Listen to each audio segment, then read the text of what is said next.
কি অবস্থা বন্ধুরা, আজকে গেছিলাম মেলাতে, মেলা থেকে এখন বাড়ি আসলাম।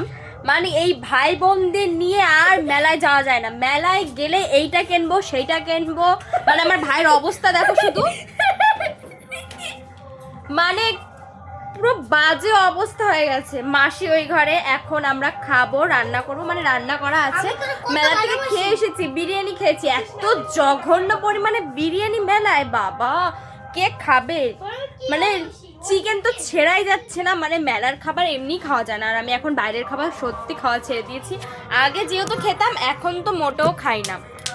আমি ফোনটা রাখতে পারছি না, এত জঘন্য পরিমাণে বাবা। আর এত কষ্ট হয়ে গেছে হেঁটে হেঁটে আস্তে আস্তে, প্রায় 10 থেকে 15 মিনিট তো লাগে ভেতর দিয়ে যেতে যেতে। আর আমি না সরস্বতী পুজো প্রত্যেক বছর মামা বাড়িতে আসি, মানে আমাকে সরস্বতী পুজোর পরে হয়তো বাড়িতে দেখতেই পাবে না কেউ। আমি এই মামা বাড়িতে চলে আসবো, এসে এইখানেই থাকবো, মানে এইখানেই 4-5 দিন থেকে তারপরে বাড়ি যাবো। মানে আমি ভিডিও করছি, তোমরা জাস্ট দেখো এত পরিমাণে এরা ডিস্টার্ব করছে।